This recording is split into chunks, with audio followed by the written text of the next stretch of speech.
E aí, gamers, como vocês estão? Olha, a transição agora aqui vai ser diferente, porque como vocês podem ver, nós estamos de layout novo, porque a gente falou que ia chegar novidade esse ano e chegou. Agora a gente vai fazer resenhas, conteúdos de notícias e outras coisinhas que surgirem na nossa mente, exclusivamente para o YouTube. Então, se você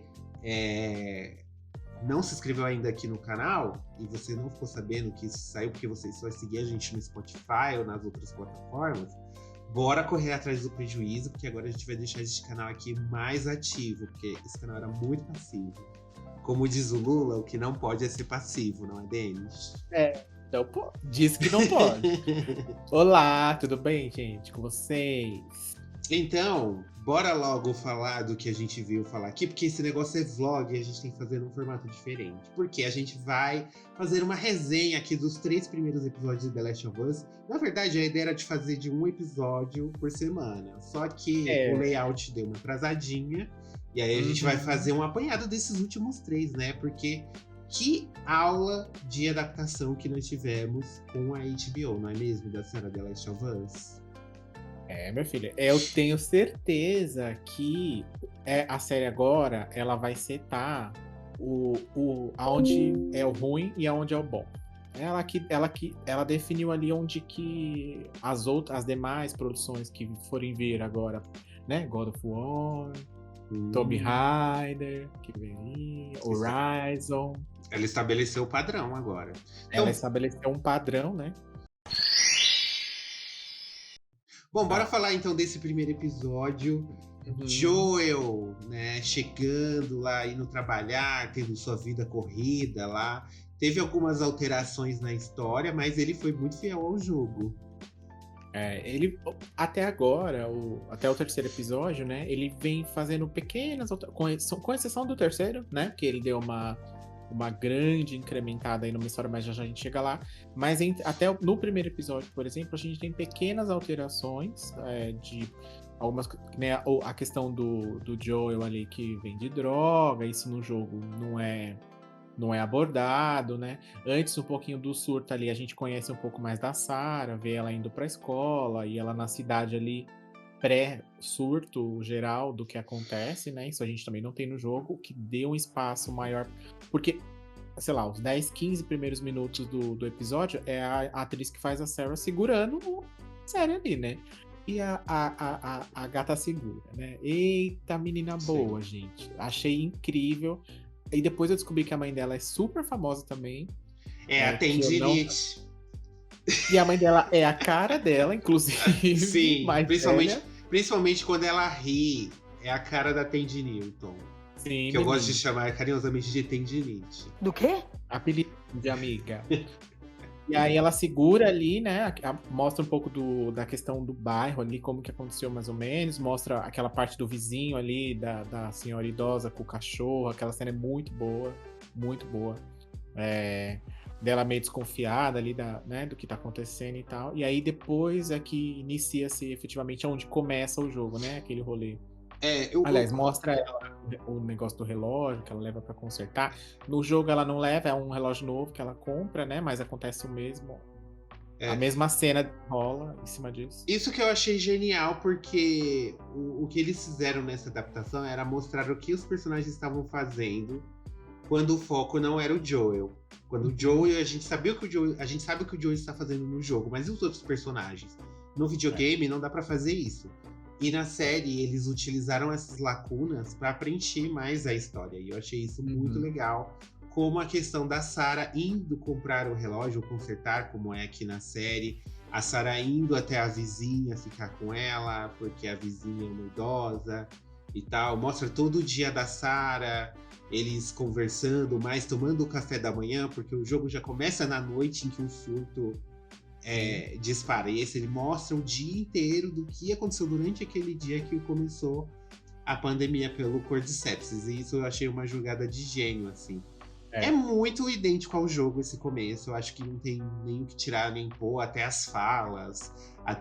Tanto que eu até me preocupei nesse primeiro episódio, porque como ele era muito parecido, eu falei, caramba, será que tudo que tá no jogo eu vou ver de novo? Assim, não vai ter nenhum plus.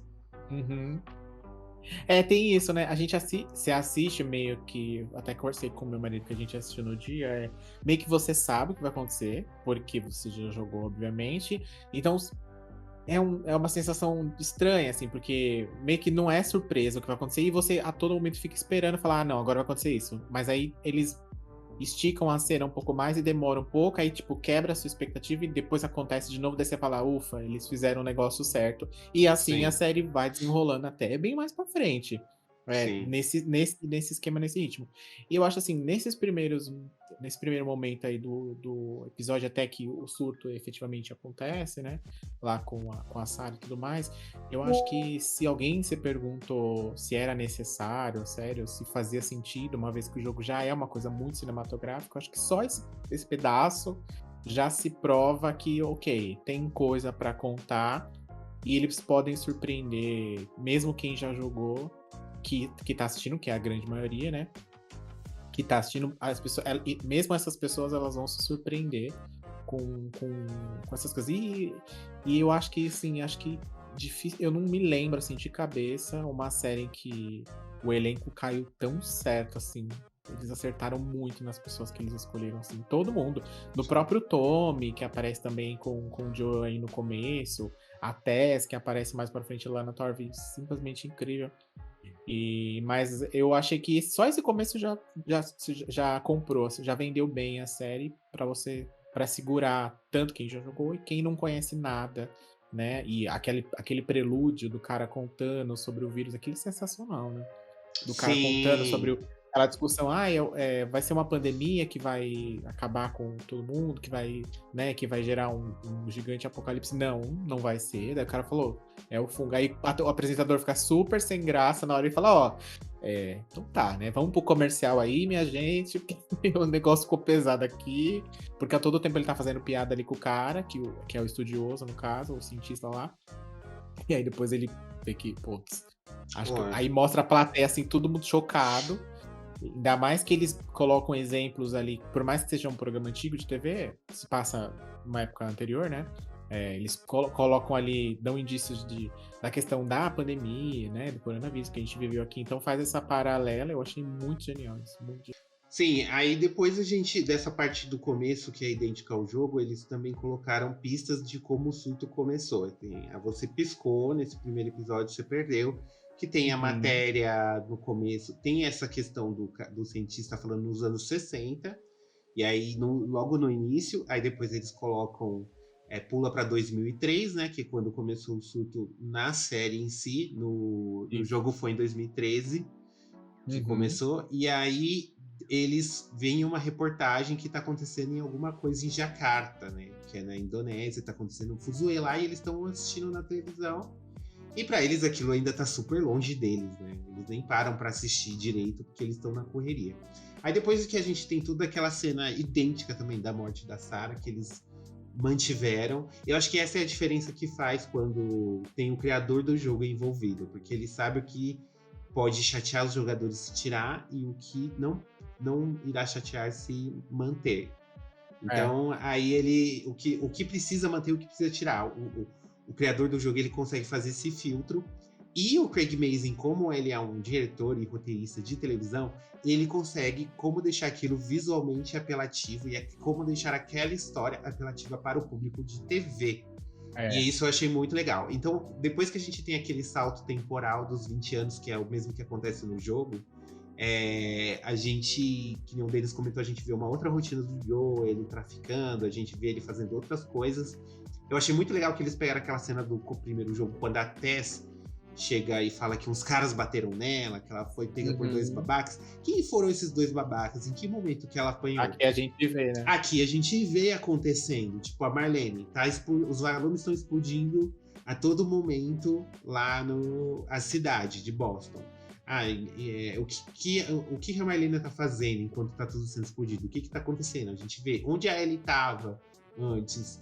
E tudo isso é mostrado. E ele preenchendo essas lacunas, eu achei que ficou muito incrível, assim. A É, questão é o que você falou, a questão do Neil Druckmann tá envolvida nessa produção muito ativamente, a gente tem essa sensação todo tempo de que é o jogo, e aí o cara, ele deu momentos chaves, assim, pro diretor. Falou, ó, essa cena tem que ter, essa cena tem que ter, essa cena tem que ter. E aí o diretor fez o quê? Ele ligou uma cena a outra do jeito que ele entende que seria da melhor forma ali pro telespectador, e esse meio do caminho, que a gente não tem no jogo, no caso, aí ele tem a liberdade para criar ali dele. E a gente fez isso várias vezes. É o que eu falei, como o Joe sustentava, como ele ganhava dinheiro. Ali mostra numa cena bem rapidinha ali, que ele vendia remédio, vendia droga pros caras do exército lá da Fedra, né? E como que até conta da briga lá com o cara, mas que cara, que briga, o que rolou? Explodiu um negócio na cara dela praticamente, né? E eles mostram essa cena antes dela chegando até ele, né? Tudo isso e depois, antes do dia que eles encontram a Ellie, tem um buraco aí. O que acontece nesse buraco? O Joe toma umas, dorme lá, e tem o sonho que acontece na cama, enfim. Então, tudo a todo momento tem o jogo e mais coisa. O jogo e mais coisa. Então, eles vão intercalando e num ritmo muito bem, que o episódio tem mais de 1 hora e você não percebe esse primeiro. Você depois acaba o episódio falando, nossa, mas passou o quê? Meia hora? Você vai lá olhar o tempo? Não, gata, já passou mais de 1 hora aí de várias coisas. Porque é o que eu falei, é prazeroso tanto pra quem não... Pra quem já jogou, que revive essa história com um plus, com algumas coisas. E pra quem não jogou também fica muito entendível. É muito fácil de você entender e de você já se transportar pra aquele mundo. E é o que eu falei. Tanto o Pedro Pascal, quanto a Tess, né, que é a Anna Torv, eles seguram. Né? Puta, os caras são muito bons, Sim. assim. Eu fiquei com receio quando foi anunciado ele com o Joe, porque a gente tem a imagem do Joe do jogo na cabeça, né? Mas assim, ele aparece na tela, você já fala, é o Joe mesmo, tô ligado. Eles botam a mesma roupa, tem uma caracterização que ajuda. A da própria Ellie, que ela aparece aí mais pra frente no episódio, também ela aparece numa cena sozinha, só ela dentro de um lugar ali que ela tá presa, né? De uma cela.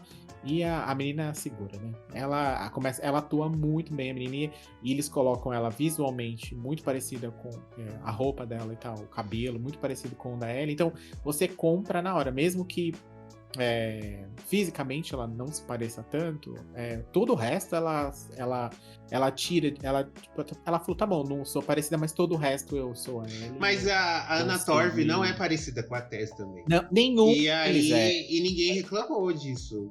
Tipo, caramba. Mas é que você sabe por quê, né?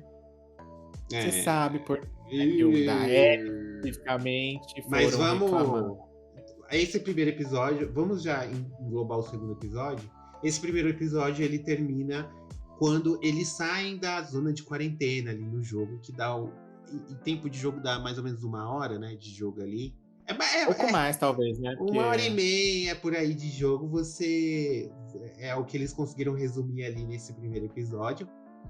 E aí a gente vai pra mais um flashback, que eu achei muito legal, que a gente vai lá pra Jakarta ver o que tá acontecendo. E aí uma cientista, né, ela é chamada para analisar um corpo que foi encontrado, e aí ela vê que tem um fungo que evoluiu para controlar as mentes humanas, e não tem tratamento para fungo, não existe tratamento para fungos nesse estilo, assim. O máximo que a gente consegue de tratamento de fungo atualmente é uma pomadinha para aquele seu fungo no pé, né? E olhe lá. Para sua frieira, e olhe lá. E aí eu achei isso muito interessante também, porque aí eles descobrem que começou numa fábrica de grãos. Então já começou-se uma teoria de que estava na farinha o fungo, só que eles não explicitaram, assim, não apareceu um texto. Eles não disseram, né? Não é que nem o Paul Anderson que coloca um texto, coloca a Alice narrando tudo que tá acontecendo pra você mastigado. Não. Olá, meu nome é Ellie. A Umbrella Corporation. Não. O Craig Mazin, ele faz isso, ele vai te dando pistas do que tá acontecendo e você vai pescando. Aí, no caso, você descobre que eles iam comer o bolo de aniversário de Joe, e acabaram não conseguindo. Eles iam comer panqueca, só que não compraram a farinha, aí tiveram que comer só ovo frito no café da manhã. A vizinha fez cookies, biscoitinhos, e a Sarah não comeu porque não era de chocolate. Muito detalhezinho que eles vão colocando e você nem percebe. Eu só fui perceber isso no segundo episódio e vendo a Isabela Boscov, que a Isabela Boscov foi me explicando essas coisas. Aí depois desse flashback a gente volta para os tempos atuais, que a gente vai passar pela parte do museu, né?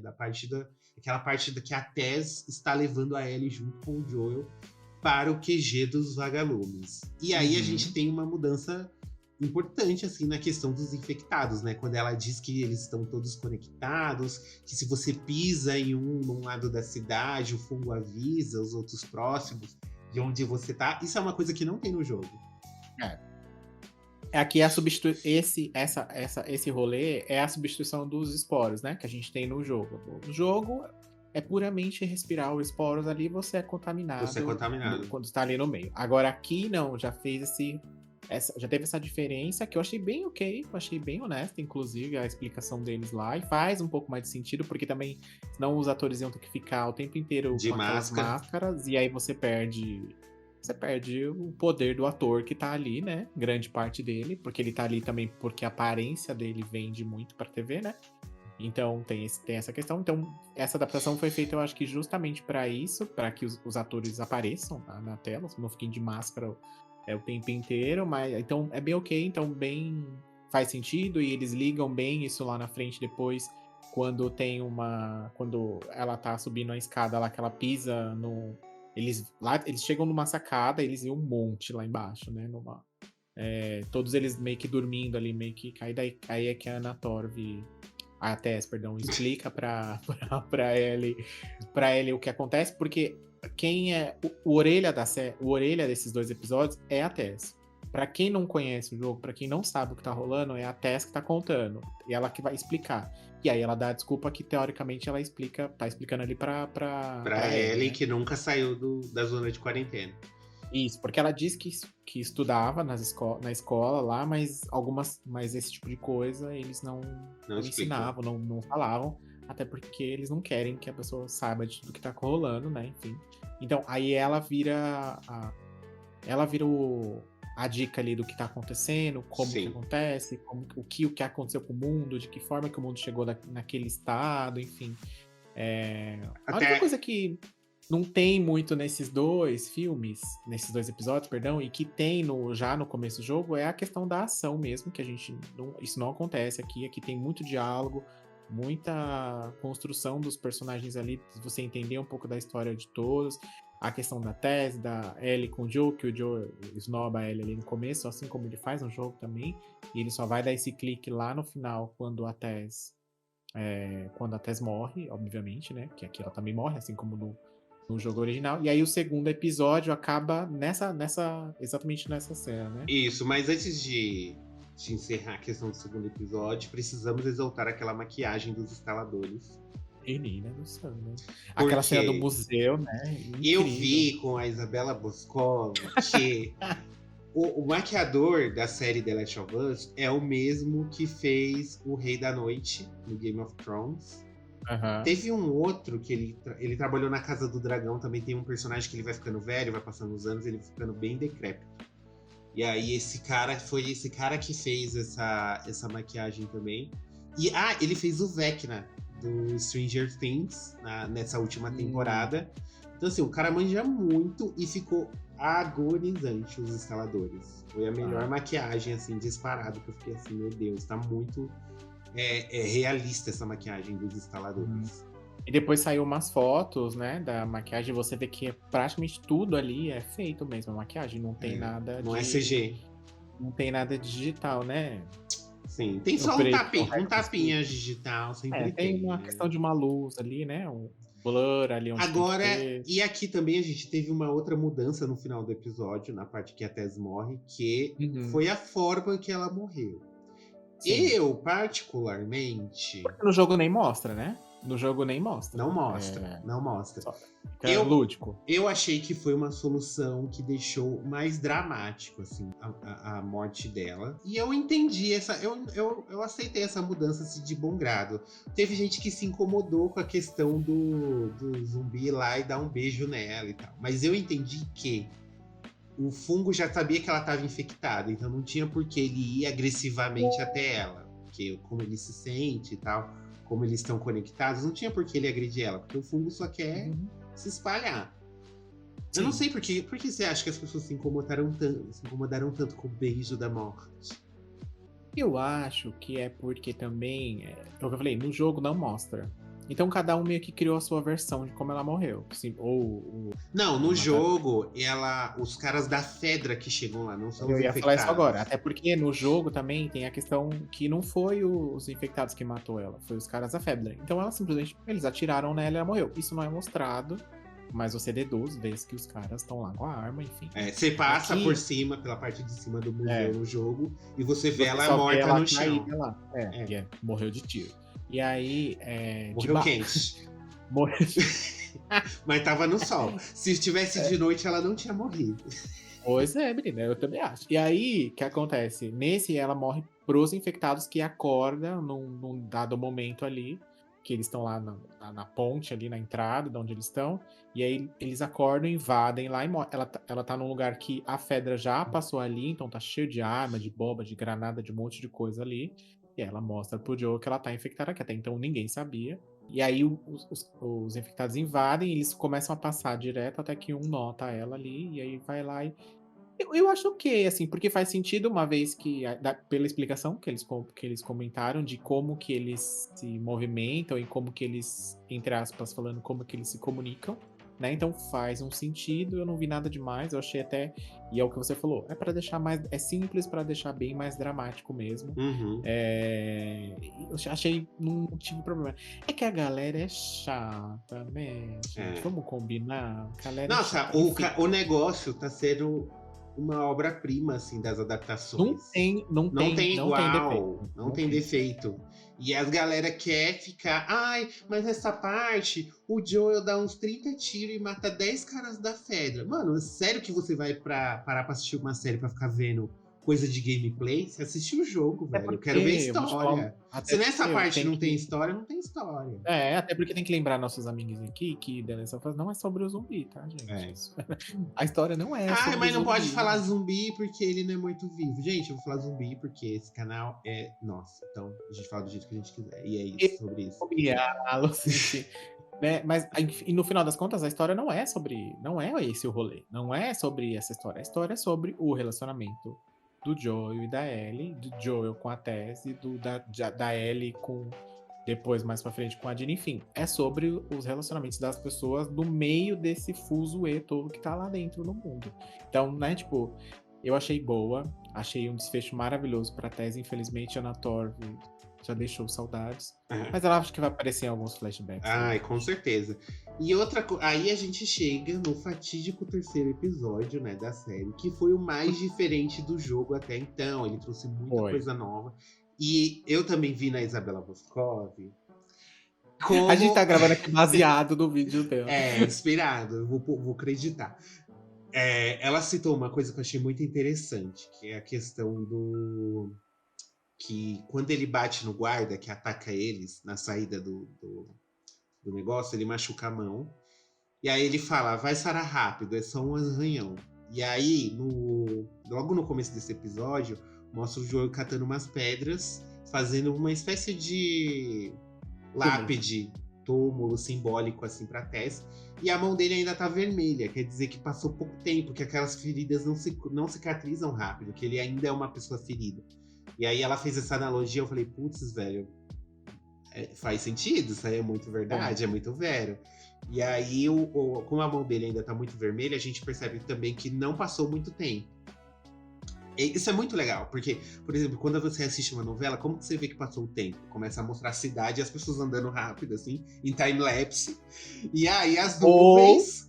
Ou se for a novela das 9, vai tocando uma música, cena da praia do Leblon, e aí, né? Aí mostra dia de noite. Depois. Passou o tempo. E aqui, ele mostra que não passou muito tempo, mostrando um simples machucado. Gente, isso é arte.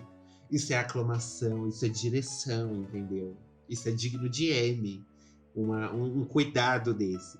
E aí a gente vê nesse começo também que ele tá bem distante da Ellie. E isso foi uma coisa que comentaram também, que tem os planos dele andando com a Ellie, aí começa o episódio, a Ellie lá na puta que pariu, ele lá na frente.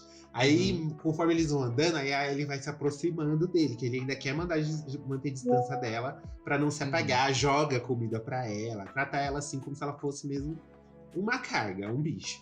E aí tem uma diferença que, depois que a Tess morre no jogo, a Tess pede pra ele levar pro Tommy a Ellie, porque o Tommy era dos vagalumes, que é o irmão do Joe. E aqui ela pede pra levar pro Bill e pro Frank. Por quê? Tinha toda uma construção que aconteceria aqui nesse terceiro episódio, que é contar a história do Bill. Coisa que quando a gente chega no jogo, a gente já chega lá, a cidade já tá cheia de armadilhas, ele trata a gente super mal, ele é um pau no cu e não sei o quê. E aí, como que o Bill sobreviveu a essa pandemia? E aí a gente vai ver a história deles, e meus amigos, que história, viu? Porque assim, o próprio Neil Druckmann já tinha dito que ele ia estender a história do Bill e do Frank. Ele já tinha dito, ele tinha dito até que daria mais de um episódio a história dele, a parte em que o Bill aparece. Pode ser que eles reeditaram isso daí e ficou menor, coube ali todo em um episódio só, porque nesse terceiro episódio a gente tem basicamente a história de Bill e Frank, como eles se conheceram, em que situação e como que chegou até o final que chegou. No jogo, o Frank tá morto já quando a gente conhece o Bill. A gente chega lá vai buscar o carro lá com ele, a bateria, né? Pra eles irem até onde o Tommy tá depois. Porque o Joel ainda tá procurando o irmão dele, no meio desse rolê todo. E aí, porque assim, a missão do Joel é encontrar o irmão. A questão da carga da Ellie é só um a mais que ele pegou. No seriado. Na série, no caso, né? E aí, aqui eles cortam pra mostrar a forma que o Bill ele tá sobrevivendo ali, porque ele meio que faz um bairro fechado só pra ele viver, e ali ele vai cultivando as coisas dele muito do esperto, que vai fazendo as coisas dele, plantando, construindo armadilha, matando os instaladores que acabam se aproximando daquele lugar, porque todo mundo daquele bairro ali é deposto dali pela própria Fedra. Mostra que tem essa cena.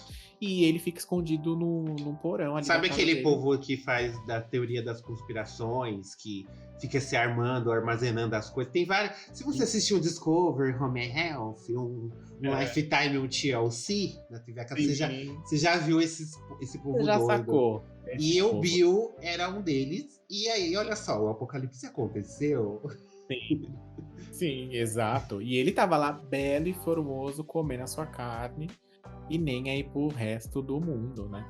E aí mostra que num dado momento ele tá lá e alguém cai na armadilha dele. Quando ele vai ver, ele achando que é um instalador, inclusive, né? Aí ele vai ver lá, é o Frank, e aí mostra o relacionamento dos dois até como chegou no final, que no jogo a gente tem que o Frank morre, e aí ele encontra o Joel e a Ellie, e aqui já não. Aqui a gente tem uma grande mudança, porque além da história do Bill ser expandida assim, drasticamente, de forma muito melhor. Gente, um episódio inteiro, só pra um personagem secundário que já tá morto. Sim. Exatamente. E aí a gente conta a história dos dois, que é muito sensacional, assim. Meu, enfim. Tem cenas, assim, tem momentos bem impactantes, assim, desse episódio, em que... E quem já jogou fica se perguntando, mas espera, o que tá acontecendo aqui? Alguma hora eles vão brigar e vai acontecer alguma coisa ruim. O que tá acontecendo? O que tá acontecendo? O que é isso? Eu comecei a questionar na hora que eu tava assistindo, porque começou a minha própria memória me confundir, porque eu falei, gente, mas o Frank já tava morto ou ele chega lá e morre depois? Eu já não tava nem mais lembrando o que acontecia no jogo. E aí eles contam a história, passa mais um tempo, mostra que o Joel com a Tess, e aí eles ligam um negócio lá do primeiro episódio, acho sensacional. O negócio da música, que música tá tocando? É anos 70, 80 ou é 90? Então, se for 70, é uma mensagem, se for 80 é uma mensagem, se for 90 é outra. E aí você pergunta, no mínimo o Joel fez um acordo com algum radialista aí e tá fazendo esse rolê. E na verdade a gente descobre que era o Frank conversando com a Tess e com ele, né? Essa mensagem aí que eles estavam passando. Porque daí corta a cena num dado momento ali, que mostra eles comendo ali, fazendo a amizade deles. O Frank se junta com a Tess, eles viram BFFs ali, best friends, os dois. né? Enquanto o Bill já é mais carrancudo, ele não quer saber de nada nem de ninguém, ele quer ficar ali na dele, com as coisas dele que ele armou ali na segurança dele na casinha. E aí o Joel fala pra ele, olha, a gente pode trazer remédio, a gente pode trazer coisas que aqui você não vai conseguir. Por mais que você tenha estruturado tudo aqui, coisas que você não vai conseguir. Daí eles meio que entram num acordo, ficam amigos, bem entre aspas, porque o Bill só considera efetivamente o Joel como amigo lá no final, depois que morre, inclusive. E aí e o Joel tá nesse caminho com a Ellie pra ir lá até o Frank, e a história dele vai contando até que chega no tempo em que estamos, Joel e Ellie ali. Eles chegam lá, e aí eles leem uma carta do Bill, porque o que acontece? O Frank fica doente, não explica muito bem o que aconteceu com ele efetivamente, se foi alguma doença, ou se ele só ficou muito velho mesmo. E aí ele fica doente, ele pede pro Bill falou, olha, faz um jantar aqui de despedida pra mim, e eu sinto que minha hora é agora, eu vou ter que ir e tal. Você fica aí com as coisas, cuida de todo mundo e é isso. Cuida da minha boutique, dos meus morangos, e é isso. E aí o Bill dá o vinho pra ele tomar com o remédio lá, pra ele dormir e morrer, né? Só que aí ele meio que acha alguma coisa estranha assim, daí ele descobre que na verdade o Bill já tinha colocado o remédio na própria garrafa. Ou seja, vamos juntos para, né, o paraíso das gays, é isso aí. E aí corta a cena pro Joe chegando na casa deles, né? E aí ele lê essa carta do Bill contando pra ele, falando, olha, a gente... É muito foda, porque a primeira coisa que o Joe faz quando entra é abrir a porta do quarto, né? Onde tá onde supostamente... onde ele acha que alguém tá dormindo, né? Tentar abrir, trancada. ele nem chega a abrir, ele tenta abrir a porta do quarto. E tá trancada. E aí, quando ele volta pra cozinha ali, a Ellie tá lendo a carta dela, dá pra ele ler, e aí ele descobre que ele trancou o quarto e falou, olha, não abre, a gente tá lá, eu deixei a janela aberta e tal, pra não ficar mau cheiro, porque, enfim, né, tá morto.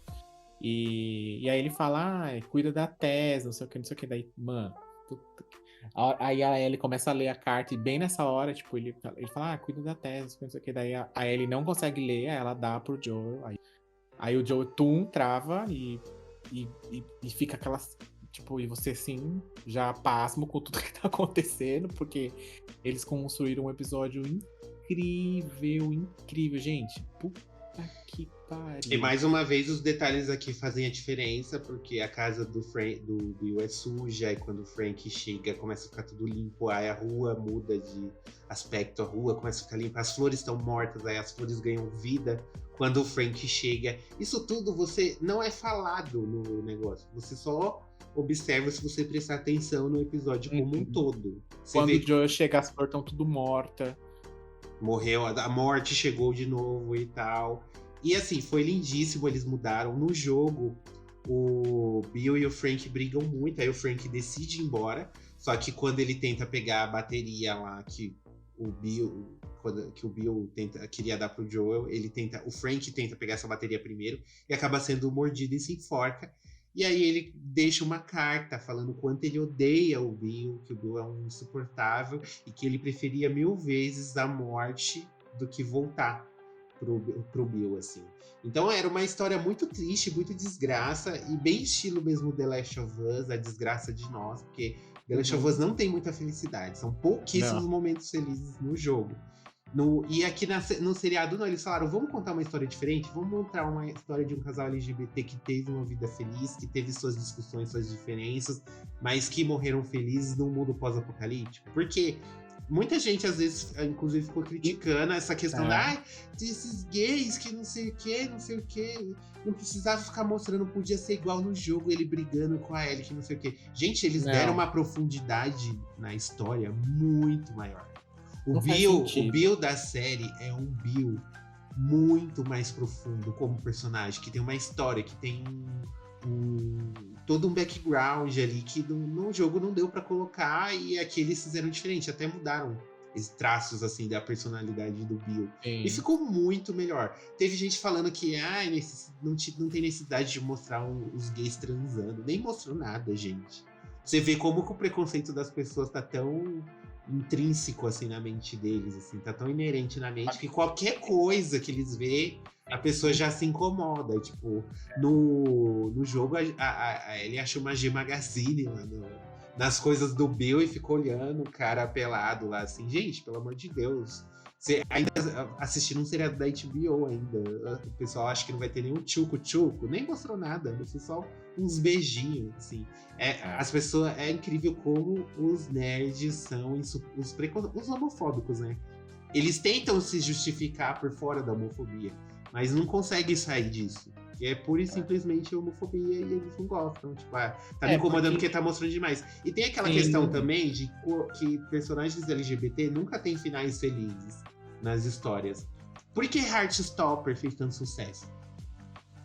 Porque ele é uma das primeiras séries LGBTs que mostrou um gay sendo feliz.